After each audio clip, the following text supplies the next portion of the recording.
आज इस विषय पर थोड़ा विचार करते हैं कि स्वयं से परमात्मा का भेद कैसे मिटे। प्रत्येक मनुष्य को अपने होनेपन का बोध मैं हूं के रूप में ही होता है।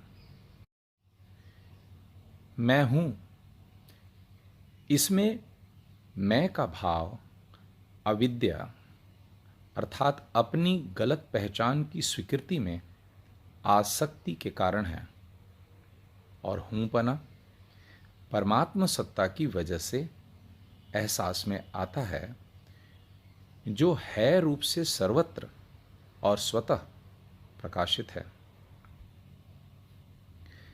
लेकिन यह हूंपना मैं से मिल जाने के कारण, मैं से मिलकर अनुभव में आने के कारण,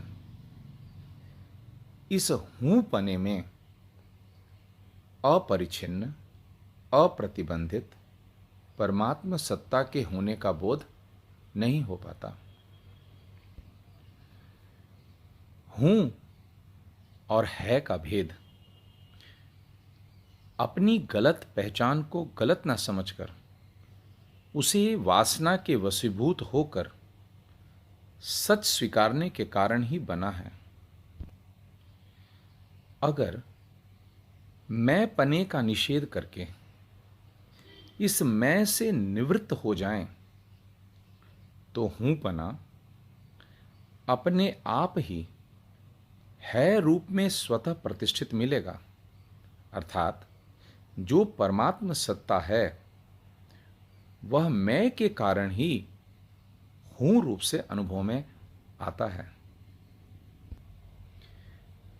स्वयं का जो होनापन है वह वास्तव में परमात्मा का ही होना है, और यह होनापन है रूप से सब जगह समान और सहज ही व्याप्त है।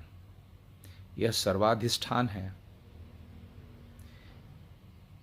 क्या ऐसा नहीं है कि हमारे व्यवहार काल में भी इस है रूप से सत्ता का बोध पहले होता है, पीछे जगत और उसकी वस्तुओं का या फिर अपने देह मन इंद्रियों भावों और विचारों का अनुभव हो पाता है?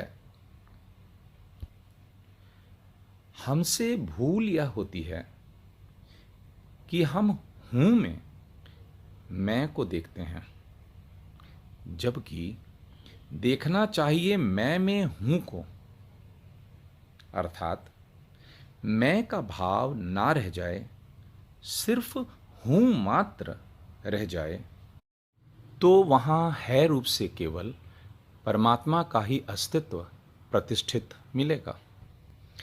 मैं का भाव कल्पित और अनित्य होने से इसकी कभी सत्ता है नहीं, कभी हुई नहीं, और है का कभी अभाव होता नहीं, कभी अभाव था नहीं।